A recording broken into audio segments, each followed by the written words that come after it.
emosi lah. Akhirnya emosi lah. Marahlah ini si Raja Aram. Dia panggil semua pasukannya, ya, segala pejabat-pejabatnya, dia bilang, siapa nih pengkhianat nih? Siapa nih pengkhianat di kita nih? Sehingga apa yang strategi-strategi semua yang aku lakukan ternyata diketahui oleh Raja Israel sehingga mereka lolos gitu. Nah, akhirnya tampillah salah satu orang dari anak buahnya bilang, ya Tuanku, ya, yang memberitahu strategi-strategi Tuanku adalah Nabi Elisa. Dialah yang memberitahukan kepada Raja Israel apa yang Tuanku rancangkan di kamar tidurmu, dibilang gitu. Nah, akhirnya singkat cerita dikerahkanlah, dicarilah tempatnya di mana Elisa ini, kemudian dikerahkanlah pasukan bala tentara, ya, kereta berkuda untuk mengepung si Elisa. Malam-malam nih, malam-malam sudah dikepung pasukan besar. Nah, pagi-paginya bujangnya bangun, Gehazi, dia lihat sebala tentara pasukan Aram itu sudah mengepung, ya, mengepung kota, bahkan di situ dibilang mengepung kota, ya, bukan mengepung rumahnya Elisa. Kalau di firman Tuhan di ayat-ayat sebelum 17 di situ dibilang mengepung kota, gitu ya.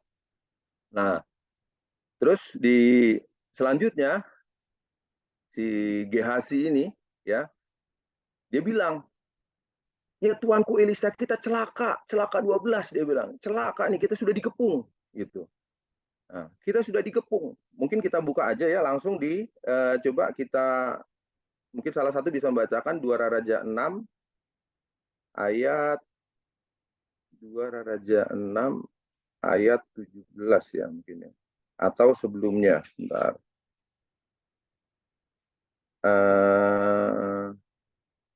Ayat 15, mungkin dari 15 sampai 17. Mungkin ada yang bisa bantu bacakan? Ya, saya Saya bantu baca. bacakan. Ya, silakan. Pak Yuda aja. Oh ya, baik. 2 Raja-Raja 6 ayat 15 Betul Pak, 15 sampai 17. ayat 15 sampai 17. Demikian firman Tuhan. Ketika pelayan abdi Allah bangun pagi-pagi dan pergi keluar, maka tampaklah suatu tentara dengan kuda dan kereta ada di sekeliling kota itu. Lalu berkatalah bujangnya itu kepadanya, celaka tuanku, apakah yang akan kita perbuat? Jawabnya, jangan takut, sebab lebih banyak yang menyertai kita daripada yang menyertai mereka. Lalu berdoalah Elisa, ya Tuhan, bukalah kiranya matanya supaya ia melihat. Maka Tuhan membuka mata bujang itu sehingga ia melihat. Tampaklah gunung itu penuh dengan kuda dan kereta berapi sekeliling Elisa. Demikian firman Tuhan. Amin. Ya, jadi kalau kita lihat di ayat 15 gitu ya, si bujangnya ini, si Gehazi ini, ketika dia melihat kepungan dari tentara pasukan Aram yang dibilang di situ ada di sekeliling kota, ya, bayangin. Untuk menangkap satu Nabi Elisa dikerahkan pasukan tentara yang demikian besar, bahkan mengelilingi kota. Berarti jumlahnya, aduh, kalau bukan nggak mungkin puluhan lah ya, mungkin ratusan. Ya, siapa sih yang nggak ngeper masih gitu kan ya? Kalau kita coba bayangkan gitu kan. Nah, makanya dia bilang itu, ya, dia melihat dengan mata rohaninya, dengan mata jasmaninya, terus wajar dia memberikan reaksi langsung. Celaka tuanku, di ayat 15 bagian akhir. Apakah yang harus kita perbuat? Ya, jadi ketika dia menghadapi masalah dan melihat dengan mata jasmaninya, siapapun ya, termasuk kita mungkin dalam kehidupan kita, ya, ketika melihat ada problem, ya, mungkin dengan keluarga, dengan pekerjaan, dengan apapun ya tantangan di depan kita gitu ya, dari setiap kita pasti pernah mengalami hal itu. Waduh, gawat nih, celaka nih gitu kan. Apa yang harus kita perbuat gitu. Nah, menariknya di ayat 16 Nabi Elisa, saya yakin dia melihat yang sama juga gitu. Bukannya dia nggak melihat, mata jasmaninya juga melihat. Cuman apa reaksinya dibilang itu? Jangan takut, sebab lebih banyak yang menyertai kita daripada yang menyertai mereka. Lebih dahsyatnya lagi di ayat 17. Lalu berdoalah Elisa, ya Tuhan, bukalah kiranya matanya supaya ia melihat. Nah, ini sebetulnya membingungkan sekaligus menarik ya. Ya, kalau orang baca letter luck aja, mereka loh, si bujangnya ini nggak buta, ya matanya bagus, matanya jelas, pagi-pagi lagi, ya kan? Dia melihat bala tentara besar gitu kan? Ya. Tetapi kenapa dibilang bukalah kiranya matanya? Berarti ada mata yang lain selain mata jasmani. Itu tadi yang sebagai bukti bahwa ada mata rohani yang harus dibuka. Ya, selama ini tertutup, baik di Gehasi, mungkin di saya juga, mungkin di kita, gitu ya. Sehingga dibilang bukalah matanya supaya ia melihat. Dan akhirnya Tuhan bilang, Tuhan membuka mata bujang itu sehingga ia melihat. Ketika feature itu diaktifkan, ketika mata rohani itu diaktifkan, di-upgrade, maka dia pun akan melihat tampak gunung itu penuh dengan kuda dan kereta berapi sekeliling Elisa. Itu ya. Nah, jadi itulah yang satu cerita yang bisa meneguhkan atau memperkuat dari fakta yang tadi yang sama-sama kita belajar gitu ya, bahwa kita harus mengaktifkan, harus mengaktifkan supaya kita tidak tawar hati, tidak panik gitu kan. Tapi kita merasakan, kita mengerti penyertaan Tuhan dalam kehidupan kita, bahwa Allah turut bekerja dalam segala hal. Kalau dibilang dalam segala hal dapat kutanggung, di dalam Dia memberikan kekuatan kepadaku. Kalau bicara segala hal semua ya, nggak mungkin, bukan sepotong-sepotong. Oh, kalau yang untuk ini diberikan kekuatan, kalau yang ini oh nanti kadang-kadang tergantung bulannya, tergantung waktunya, tergantung bagaimana kita nanti gitu. Ketika kita tua, apa ketika kita sakit atau ketika sehat, enggak, dibilang ini segala hal dapat kutanggung. Artinya apa? Berbicara sempurna 100%. Tuhan yang memberikan kekuatan. Yang kedua, Daud dan Goliat. Daud dan Goliat ini mungkin sudah ada yang sudah berpuluh-puluh kali, beratus kali, mungkin Pak Steve ini sudah ratusan kali ya kita udah baca juga di sini kan, tapi nggak ada salahnya firman Tuhan selalu baru ya. Nah, kita lihat di sini cerita Daud dan Goliat ya, di 1 Samuel 17 ya, itu panjang sekali sebetulnya ya, dari ayat 1 sampai ayat berapa tuh, sampai lebih dari 47 tuh kayaknya ya. Nah, singkat cerita sih, ketika itu tentara Israel dan Filistin ya sedang berperang. Nah, akhirnya tampillah Goliat dengan tinggi kalau nggak salah berapa ya Pak Yuda ya, itu berapa hasta gitu. Kalau saya hitung-hitung tuh, saya pakai kalkulator, itu 45 hasta kali 6. Jadi 6 hasta 1 jengkal kalau nggak salah. Jadi itu saya hitung-hitung, 1 hasta 45 cm kali 6, 270 ditambah hasta. Itu di hasta kalau kita googling itu 22,86. Jadi tingginya itu 292,86, hampir 3 meter lah. Ya. Dan dia membawa 600 mata tombaknya aja 600 sikal gitu. Jadi saya pernah hitung juga itu hampir 7 kilo. Jadi mata tombaknya aja yang dibawa itu hampir 7 kilo. Kalau kita nyabet ke orang mungkin apa udah bukan bukan pusing ya, tapi sudah bergelimpangan gitu kan. Nah, jadi dia tampil dan menantang barisan Israel gitu kan. Dan ketika itu Saul dan seluruh rakyat Israel itu dibilang ketakutan. Nah, sehingga akhirnya tampillah si Daud ini. Daud ketika dia tampil ya, dia sempat dibully sama abang-abangnya, dan akhirnya dia ketemulah sama Saul dan mengajukan diri untuk sebagai volunteer untuk maju berperang dengan Goliat ini gitu. Nah, coba kita langsung aja ke, maaf ya Bapak Ibu kalau kita banyak buka ayat, kita langsung aja 1 Samuel 17.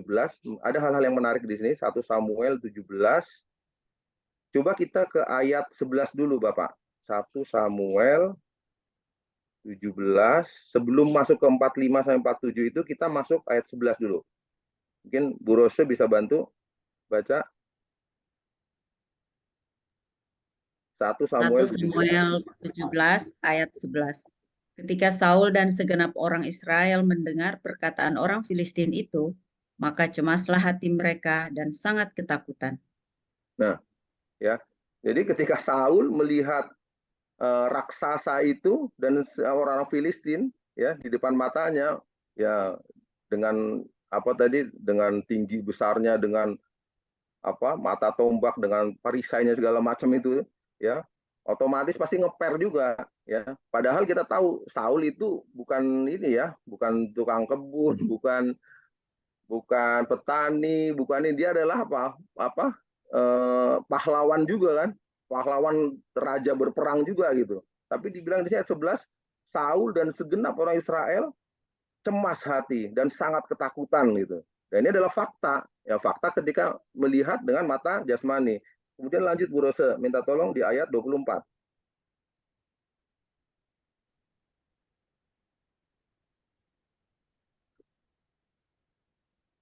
Ayat 24-nya. Ayat 24, ketika semua orang Israel melihat orang itu, larilah mereka daripadanya dengan sangat ketakutan. Nah, sampai berhari-hari tampil si Goliat ini, dan berhari-hari pula, lebih dari 40 hari itu ya. Semua orang Israel itu melihat orang itu lari ketakutan gitu. Ketika mereka melihat dengan mata jasmani. Terus kemudian tampillah Daud di ayat 32, minta tolong Bu Rose, ketika Daud tampil dan dia menghadap Saul. Ayat 32. 32, berkatalah Daud kepada Saul, janganlah seseorang menjadi tawar hati karena dia. Hambamu ini akan pergi melawan orang Filistin itu. Nah, jadi ketika ada ketakutan di situ, ya, yang muncul adalah apa? Tawar hati. Demikian pula dengan kita ya Bapak Ibu ya.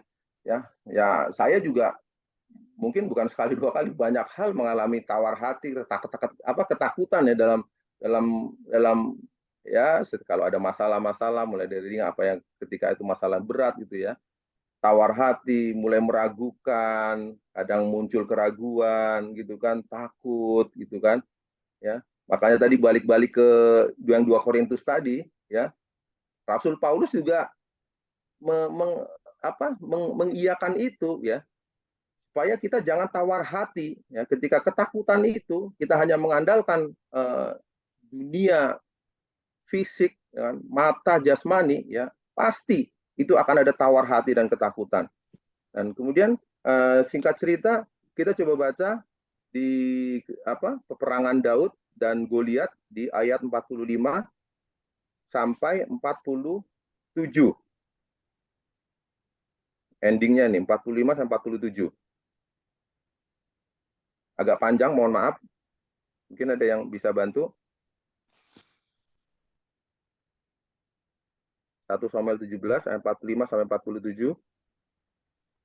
Tetapi Daud berkata kepada orang Filistin itu, engkau mendatangi aku dengan pedang dan tombak dan lembing. Tetapi aku mendatangi engkau dengan nama Tuhan semesta alam, Allah segala barisan Israel yang kau tantang. Hari ini juga Tuhan akan menyerahkan engkau ke dalam tanganku, dan aku akan mengalahkan engkau dan memenggal kepalamu dari tubuhmu. Hari ini juga aku akan memberikan mayatmu dan mayat tentara orang Filistin kepada burung-burung di udara dan kepada binatang-binatang liar, supaya seluruh bumi tahu bahwa Israel mempunyai Allah, dan supaya segenap jemaah ini tahu bahwa Tuhan menyelamatkan bukan dengan pedang dan bukan dengan lembing, sebab di tangan Tuhanlah pertempuran, dan Ia pun menyerahkan kamu ke dalam tangan kami. Amin. Ya, puji Tuhan. Jadi di ayat ini sangat memberikan kekuatan pada saya juga gitu ya. Bahwa kita lihat perbedaan antara Israel Saul kontra Daud ya. Daud di sini kalau kita lihat dari 45 ya Bapak Ibu ya, itu sama-sama ngelihat juga, karena buktinya apa? Dia bilang, engkau mendatangi aku dengan pedang dan tombak.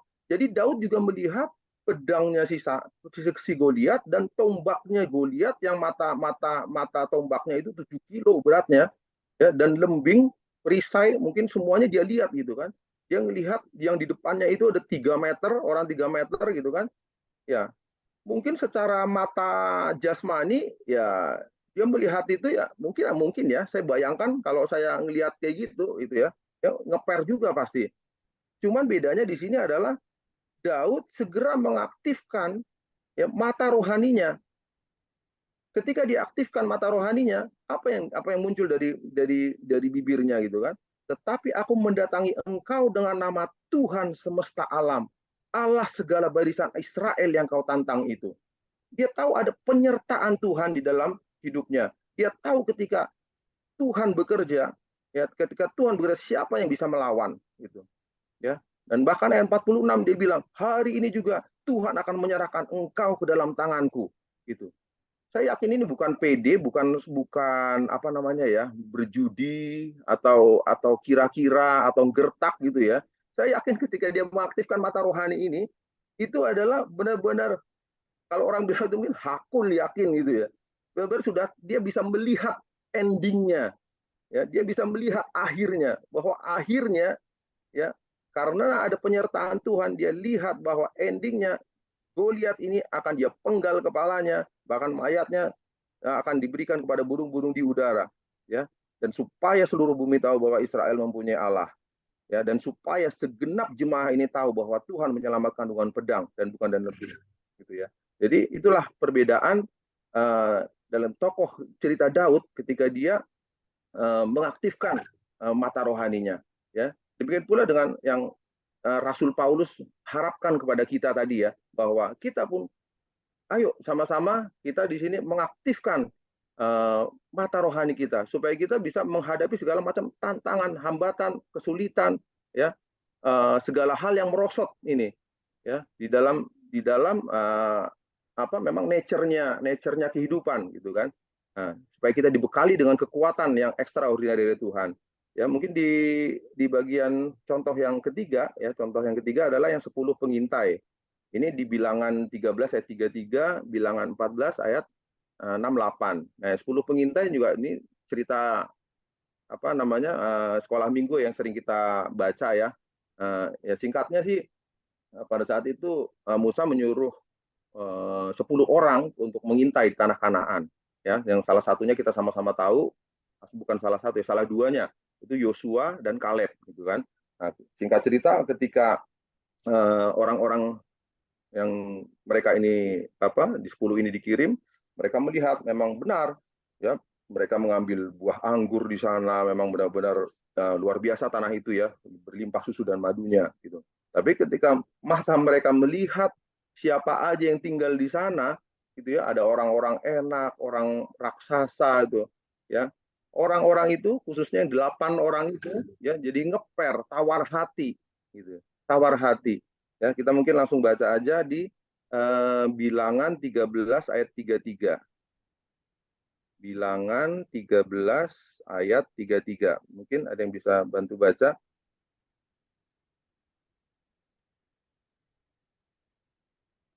Bilangan 13 ayat 33.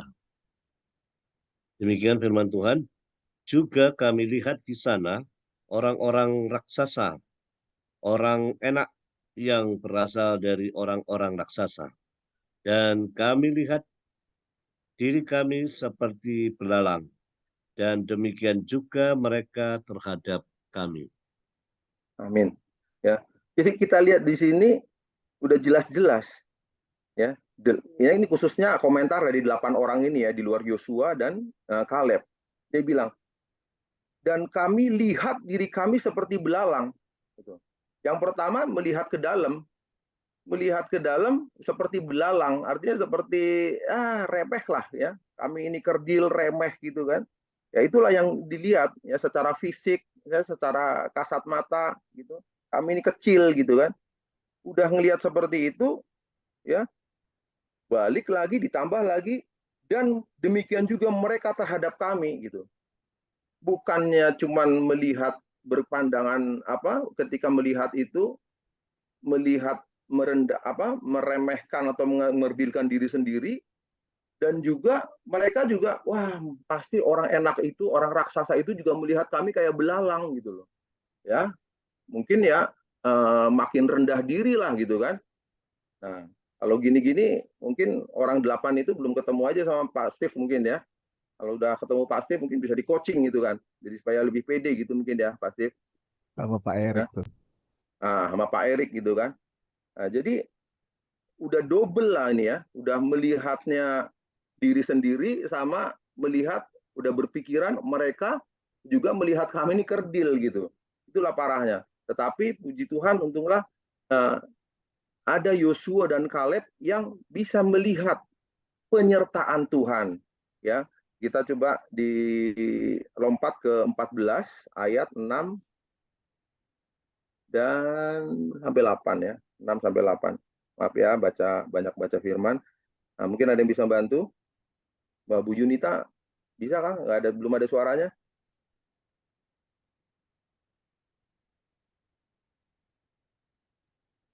Itu Kak Martamida.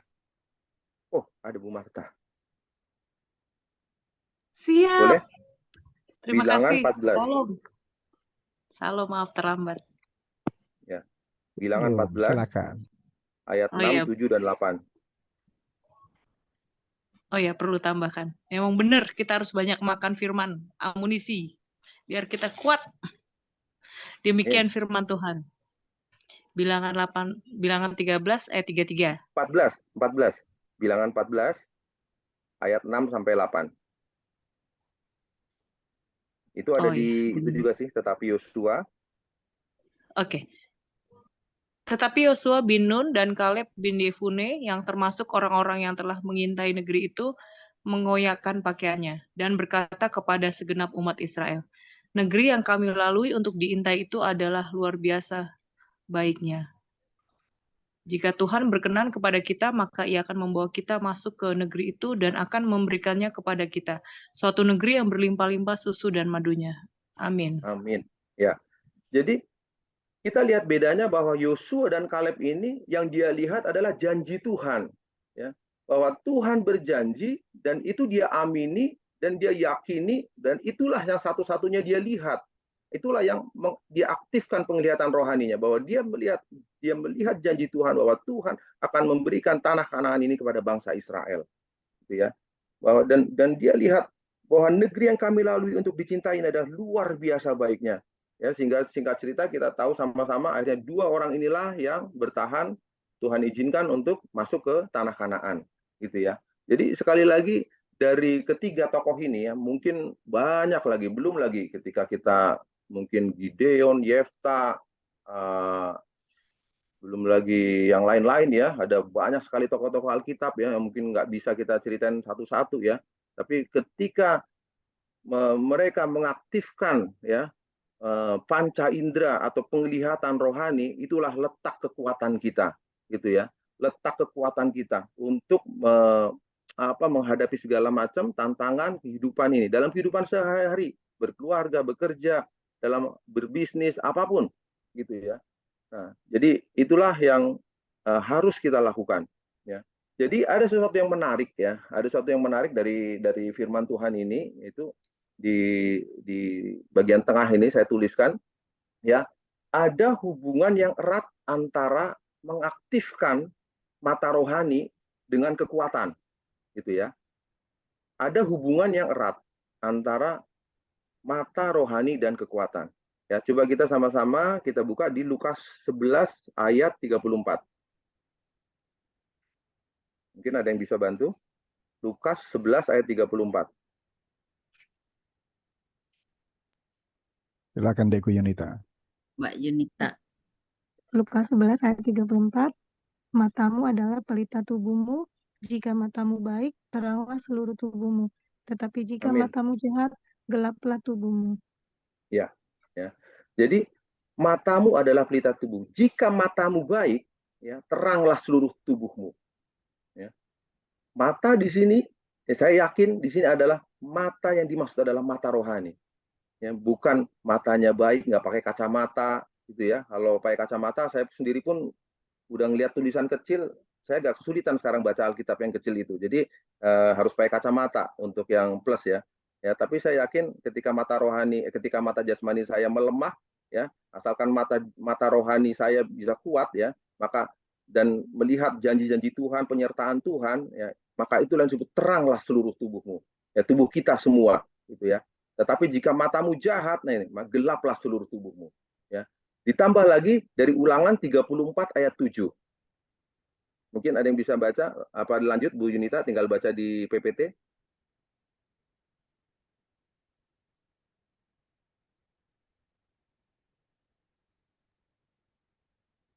Mute.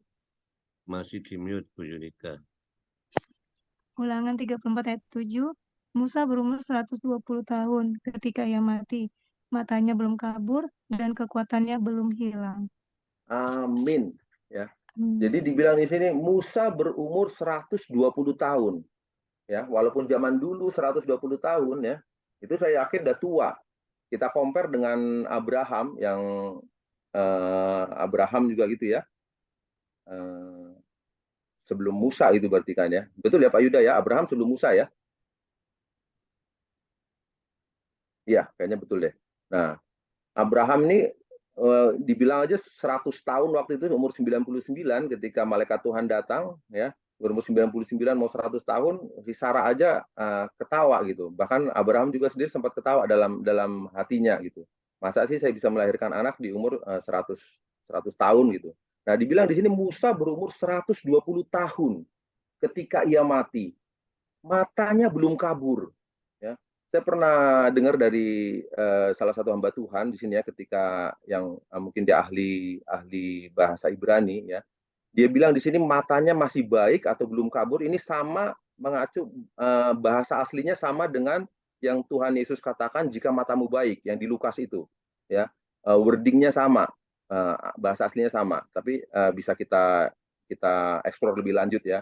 Nah, tapi itu yang saya dapatkan. Jadi matanya belum kabur, ya matanya masih baik. Sehingga apa? Sehingga kekuatannya belum hilang. Ya. Jadi kita lihat di sini hubungan antara mata yang baik, mata rohani yang baik, yang memandang janji Tuhan, berpengharapan sama Tuhan, itulah letak kekuatan kita. Ya. Walaupun usia mungkin berpuluh-puluh tahun, sudah puluh tahun ya, ada mungkin kalau apa ibu saya tuh puji Tuhan udah 88 ya, 88 ya, pasti ya kaki, pencernaan, perut semua gitu ya, udah lemah gitu kan ya, tapi dibilang di sini ya kekuatannya belum hilang. Artinya apa? Kekuatan extraordinary dalam hidupnya ini belum hilang gitu ya. Jadi itulah sama-sama saudara-saudara yang kita bisa pelajari dari firman Tuhan ini ya, bagaimana pentingnya kita mengaktifkan atau kalau bahasa gaulnya itu mengupgrade atau mengaktifkan feature mata rohani kita. Belajar setiap waktu, setiap saat, setiap kalau Pak Steve ya, saya pernah sama-sama apa ngobrol-ngobrol gitu ya, saya kagum dengan endurance-nya setiap saat, setiap waktu untuk mencari Tuhan ya, kita aktifkan sehingga kita mendapat kekuatan, dan makanya disebutkan di 2 Korintus tadi adalah diperbaharui dari hari ke hari gitu ya. Nah, jadi di bagian akhir ini, akhir slide-nya ya, bagaimana sih caranya supaya kita mengaktifkan mata rohani kita? Apa yang harus kita lakukan? Jawabannya cuma satu ya. Ini adalah masih lanjut masa-masa Paskah gitu ya. Jawabannya satu, yaitu kita memandang kepada Yesus ya. Saya langsung bacakan saja di sini di Kolose 1 ayat 15 sampai 16, ada di PPT gini ya. Kolose 1 ayat 15 dan sampai 16. Ia adalah gambar Allah yang tidak kelihatan, yang sulung, lebih utama dari segala yang diciptakan. Karena di dalam dialah telah diciptakan segala sesuatu yang ada di surga dan yang ada di bumi. Yang kelihatan, garis bawahi di sini, dan yang tidak kelihatan. Baik singgasana maupun kerajaan, baik pemerintah maupun penguasa. Segala sesuatu diciptakan oleh Dia dan untuk Dia. Ya. Jadi caranya satu-satunya adalah memandang wajah Tuhan. Memandang Tuhan Yesus. Ya, mata rohani kita aktifkan ya, bukan melihat siapa-siapa. Ya, puji Tuhan kita sudah dianugerahkan Tuhan Yesus sebagai Tuhan dan Juru Selamat kita, bukan hanya itu sebagai kekuatan kita ya dalam menghadapi apapun tantangan-tantangan ke depan. Ya. Jadi saya ingin menutup sharing firman ini dengan kisah Yosafat. Ya. Jadi satu waktu Yosafat, kalau kita baca di 2 Tawarikh 20 ya, ada di situ 2 Tawarikh 20 ayat 1 sampai seterusnya. Yosafat ini raja Yehuda, ya, dia dikepung oleh 3 bangsa sekaligus. Kalau nggak salah, nanti kita bisa baca itu Bani Amon, Bani Moab, dan satu lagi apa ya, saya lupa ya. Mungkin dari pegunungan Seir kalau nggak salah ya. Dia dikepung dengan hebatnya gitu ya. 3 bangsa sekaligus mengepung Yehuda. Dan kalau diukur-ukur hitung-hitungan, ya jelas dia tidak punya pasukan sebesar itu untuk melawan 3 bangsa itu, gitu ya. Jadi mereka ketakutan, bukan cuma Yosafat, tapi seluruh bangsa Yehuda ketakutan. Dan hingga suatu saat tiba si Raja Yosafat meminta supaya semua bangsa Yehuda itu berkumpul bersama meminta anugerah belas kasihan dari Tuhan, gitu ya. Dan ketika si Yosafat maju, dia berdoa di hadapan Tuhan, ya, dia sampaikan di 2 Tawarikh 2 ayat 12 ini, gitu ya. Dia bilang kepada Tuhan, kepada Allah, ya Allah kami, tidakkah Engkau akan menghukum mereka? Mereka ini bangsa Moab, Amon itu ya.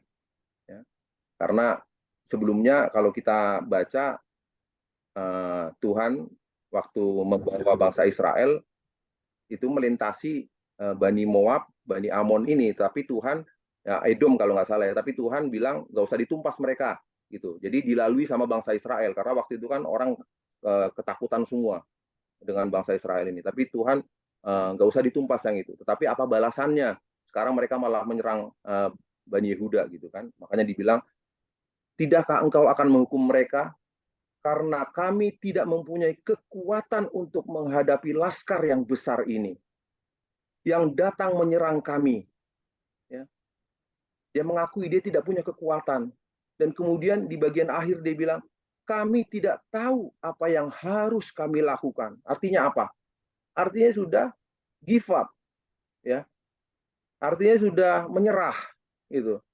Dalam kehidupan juga sama kita. Kadang dalam hal-hal yang terberat dalam hidup kita, gitu ya, kita bilang, aku udah nggak tahu Tuhan, aku harus ngapain apa lagi, gitu. Aku udah nyerah, gitu. Ekonomi, sakit penyakit, saudara, anak, istri, suami, ya segala macam lah yang mungkin kita hadapi bersama satu demi satu, gitu ya. Tetapi puji Tuhan, di sini Yosafat tidak koma, tidak titik, gitu ya. Tapi masih koma. Dia bilang, tetapi mata kami tertuju kepadamu. Ya. Yosafat segera sadar di sini. Ketika dia sudah menyerah, ketika dia sudah melemah, ketika dia putus asa, ya, dia tidak titik. Tetapi dia masih lanjutkan lagi, segera dia aktifkan itu. Dia pencet fitur itu. Dia pencet fitur mata rohaninya itu. Sehingga dia dengan berani mengatakan, tetapi mata kami tertuju kepadamu. Artinya apa? Biarin semuanya ini Tuhan terjadi. Apapun yang ada di depan mata, semua ini terjadi. Aku udah nggak peduli lagi, tetapi mata kami hanya tertuju kepadamu. Mata kita hanya tertuju, hanya memandang kepada wajah Tuhan Yesus. Ya. Dan singkat cerita, kita bisa baca di 2 Tawarikh 20, dan selanjutnya di situ, ya, Tuhan Allah menjawab doa Bani Yehuda dan Yosafat, sampai Tuhan bilang, Allah bilang di situ, udah biarin, gak usah kamu yang berperang, kamu hanya menonton saja, kamu akan melihat Allah yang berperang, bilang gitu, ya. Dan begitu kita lihat bisa akhirnya ketiga bangsa ini serang menyerang satu sama lain.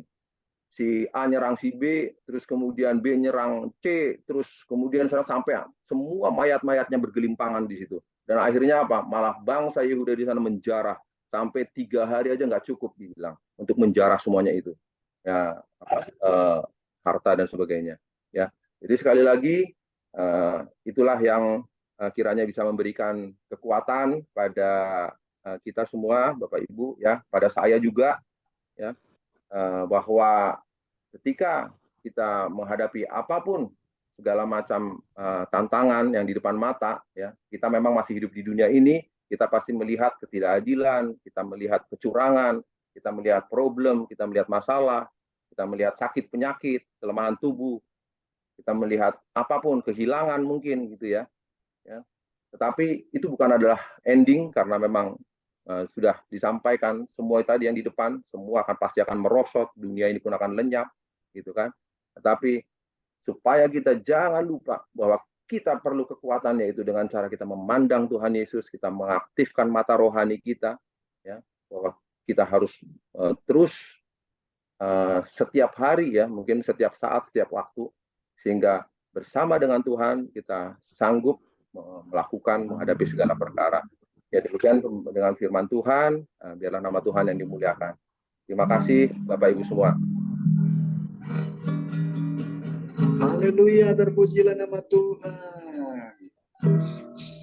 Segala perkara dapat ku tanggung di dalam Dia yang beri kekuatan. Kita angkat suara kita. Tuhan Yesus penolong dan sahabat. Tetap percaya Tuhan setia. Segala perkara dapat ditanggung di dalam Dia yang memberi kekuatan. Tuhan Yesus penolong dan sahabat. Tetap percaya Tuhan setia.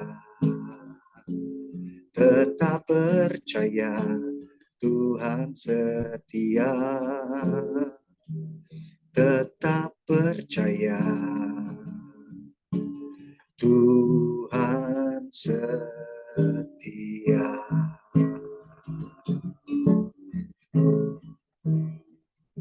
Haleluya. Mari kita siapkan hati kita. Kita akan berdoa syafaat yang akan dipimpin oleh adik kita Yunita Simarmata dari Pematang Siantar, Sumatera Utara. Silakan. Mari kita berdoa. Bapa yang bertata di dalam kerajaan surga, kami mengucap syukur atas penyertaan-Mu hingga pada malam, dari pagi hari hingga malam hari ini, Tuhan. Tuhan, kami mengucap syukur, kami bisa melaksanakan ibadah fellowship Sekolah Alkitab Tiberias gelombang kedua, Tuhan. Biarlah Tuhan yang beracara, Tuhan hadir di Zoom kami ini di malam hari ini, Tuhan. Kami mengucap syukur Tuhan karena firman Tuhan yang telah disampaikan oleh Pak Tony Stanggang, biarlah kami dapat mengerti Tuhan, dan Engkaulah Tuhan yang memberikan hikmat dari firman ini, Tuhan. Biarkanlah Tuhan Engkau yang membukakan mata rohani kami, Tuhan, semuanya untuk kemuliaan nama Tuhan dan berkenan di hadapan-Mu. Tuhan, juga kami mau dengan firman yang disampaikan oleh Bapak Tony Sitanggang, biar kami terus belajar Tuhan untuk melihat sesuatu yang tidak kelihatan, Tuhan Yesus. Tapi itu semua daripada-Mu, Tuhan, yang kami lihat itu, Tuhan. Bukakan mata rohani kami, Tuhan, semuanya itu, Tuhan, atas perkenan-Mu, Tuhan, sehingga kami juga dapat menjadi berkat bagi banyak orang, Tuhan, di dalam pelayanan kami, di dalam keluarga kami, di dalam apapun kegiatan kami, baik pekerjaan, baik apapun kegiatan kami, dimanapun kami berada, semuanya dalam penyertaan-Mu, Tuhan. Tuhan Yesus, Engkau berkati juga, Tuhan Yesus, Gereja Tiberias Medan, Tuhan Yesus, Gereja Tiberias dimanapun berada, Tuhan Yesus, Gereja Tiberias Indonesia, di mana ada Ibu Gembala Sidang kami, Engkau berkati, Tuhan Yesus. Ibu Pendeta Daniati Pariaji, Engkau tambahkan kesehatannya, Engkau berikan umur yang panjang, penyertaan-Mu sempurna di dalam hidupnya, ekstra double berkah, double mujizat, di dalam pelayanan yang Engkau berkati, Tuhan Yesus, sehingga apapun setiap minggunya, Tuhan, firman yang disampaikan datang daripadamu Tuhan, dan semuanya untuk kemuliaan nama Tuhan.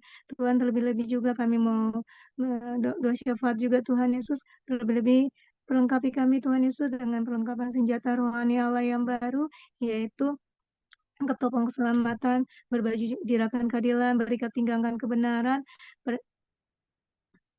berkesutkan kerelaan hati, berbajukan kerendahan hati, perisai iman dan pedang roh.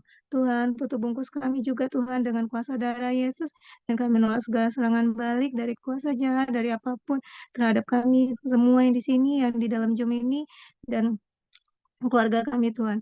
Tuhan berkati Gereja Tiberias Indonesia Tuhan, dimanapun berada Tuhan, semuanya untuk kemuliaan nama Tuhan, para pelayannya, para pengerjanya, para pendetanya, dan staf gembala sidang juga Engkau berkati Tuhan Yesus, para pendirinya yaitu Bapak Pendeta Aristo Pariaji dan Bapak Argo juga Tuhan Yesus, Engkau berkati Tuhan Yesus dalam pelayanannya, semua untuk kemuliaan nama Tuhan. Tuhan, biarkanlah Engkau berbuat bersatu hati dan semuanya ada kedamaian, ada berkat, ada mujizat yang daripadamu Tuhan Yesus, itu untuk kemuliaan nama-Mu Tuhan Yesus, dan semuanya berkenan di hadapan-Mu. Tuhan Yesus berkati bangsa dan negara kami Tuhan Yesus, kami manjatkan doa untuk bangsa dan negara kami Tuhan Yesus, negara Indonesia Tuhan Yesus, Engkau berkati, bebaskan kami juga dari gempa bumi, jauhkan dari alam yang tidak baik Tuhan Yesus, cuaca yang tidak baik, tapi Engkau berikan cuaca yang penuh kasih sayang dari kasih sayang-Mu Tuhan Yesus, sehingga kami dapat merasakan cuaca yang baik Tuhan Yesus dimanapun kami berada.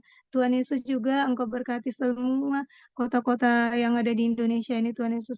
Berkati juga Tuhan Yesus semua warga negaranya, semuanya mau datang untuk padamu Tuhan Yesus. Tambahkan jiwa untuk yang mau melekat padamu Tuhan, untuk memuji dan muliakan nama-Mu Tuhan.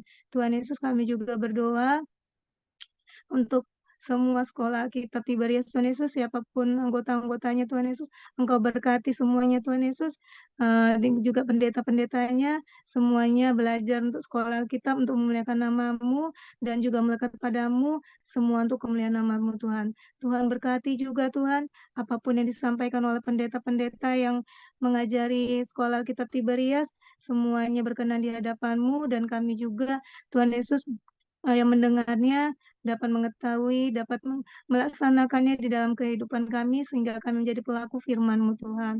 Tuhan, kami juga berdoa Tuhan, untuk kami khususnya yang ada di Zoom ini, yaitu di mana ada Pak Dr. Yuda, di mana juga ada Ibu Marta Mida, Ibu Rosye, habis itu Bapak Tony Sitanggang, Bapak Irwan, Bapak Erik, Bapak Stevi Lengkong, begitu juga dengan saya Yuni dan kami keluarga kami Tuhan, itu bungkus dengan darah Yesus, darah Nadombala, kami apapun yang kami lakukan dimanapun kami berada, Engkau jaga kami, Engkau lindungi kami, tambahkan juga rezeki kami Tuhan, dan kami dapat menjadi berkat juga bagi banyak orang Tuhan, orang sekitar kami, dan terlebih-lebih kepada keluarga kami. Tuhan yang tanamkan kami, mata rohani kami, untuk kami dapat melayani Tuhan, yang hanya memandang Tuhan sajalah untuk kemuliaan nama Tuhan. Tuhan juga menjaga pekerjaan kami, kegiatan kami, tambahkan rezeki kami Tuhan, apapun yang kami pergumulan kami Tuhan Yesus juga, apapun kondisi tubuh kami juga Tuhan Yesus, kami serahkan ke dalam tangan pengasihan-Mu, berikan kami kesehatan dan panjang umur Tuhan, dan bebaskan kami dari kuasa jahat dan roh jahat, dan jauhkan kami juga dari orang jahat, dan kami percaya Tuhan, kami adalah generasi minyak dan anggur yang tidak akan pernah dirusakkan, dan kami percaya dan imani Tuhan, bahwa kami ada di Gereja Tiberias adalah gereja yang penuh pewahyuan dan penuh mujizat, dan menjadi warga kerajaan surga nantinya Tuhan, saat Engkau datang kedua kalinya. Tuhan Yesus, kami berdoa juga Tuhan, apapun rencana dari kegiatan anggota-anggota sekolah kitab gelombang kedua ini Tuhan Yesus yang berkati, Tuhan Yesus juga yang memperlengkapi apapun yang rencana kami untuk yang terbaik, Tuhan Yesus, supaya kami dapat fellowship dengan baik, Tuhan Yesus, walaupun kami sudah tamat Tuhan Yesus untuk pelajaran sekolah Alkitab Tiberias, tapi kami tetap bersatu Tuhan Yesus, dapat bisa berkumpul, dapat sharing-sharing firman juga Tuhan Yesus, dapat juga kami bertemu satu sama lain Tuhan Yesus, semuanya dalam perkenan-Mu Tuhan Yesus, dan apapun yang kami rencanakan, direncanakan oleh semua anggota Tuhan Yesus, semuanya berkenan di hadapan-Mu. Tuhan Yesus, bentar lagi kami juga akan mengakhiri Zoom kami ini Tuhan. Tuhan juga yang menjaga kami. Kami sebentar lagi mau tidur. Membiarkanlah Tuhan Yesus yang menjaga dan melindungi kami. Tutup bungkus dengan darah Yesus. Apapun kegiatan kami selanjutnya, kami serahkan ke dalam tangan pengasihan-Mu. Terima kasih Tuhan Yesus. Terima kasih Roh Kudus. Kami mengucap syukur. Kabulkan doa kami dan sempurnakanlah. Terpujilah nama-Mu Bapa dari sekarang sampai selama-lamanya. Haleluya. Amin. Yevarechecha Adonai v'yishmerecha, Ya'er Adonai panav elecha v'yikuneka, Yisha Adonai panav elecha v'yashem lecha shalom. Amin. Amin, haleluya. Terima kasih ibadah. Paling Pak Eriknya. Terima kasih Pak Tony. Terima kasih. Terima kasih Bu Yulita, doanya Tuhan berkati. Ini sebulan sekali aja ya, sebulan sekali aja ya. 2 minggu sekali berat saya. Iya. Izin Pak, saya kalau setiap hari Rabu nggak bisa ikut sebenarnya. Oh gitu karena ya. Ada doa dari pelayanan. Cuman ini tadi karena orang itu agak telat, nggak tahu saya masuk. Oh izin. Rebu itu kenapa kita Rebu kemarin ya? Oh ya soalnya yang longgar ya waktu kalau banyakkan sih. Tapi tidak apa sesekali kan ya. Ya. Terima kasih udah di screenshot screenshot. Oh iya dong, di foto dong. Betul. Pak Irwan. Pak Erik. Terima kasih sudah di arrange Pak Erik, ini luar biasa Pak Erik. Dahsyat. Pak Yuda juga, Pak Stevie, Bu Rose, Bu Marta. Ya. Oh, iya. Semuanya. Berkati semua dalam nama Yesus. Pak Irwan. Oke, di foto. Ya. Siap, 1, 2, Sudah tampil. 3. 1, 2, 3. Ya, sudah. Terima kasih. Tuhan. Pak Irwan udah jam 10 di sana ya Pak Irwan ya? Pak Tony. Jam 10 lewat ya? Satu jam di sini. Ya, Pak. Terima kasih Pak Tony ya, makasih semuanya. Maaf terlambat. Oke, nanti recordingnya juga ada. Pak Devi, saya mau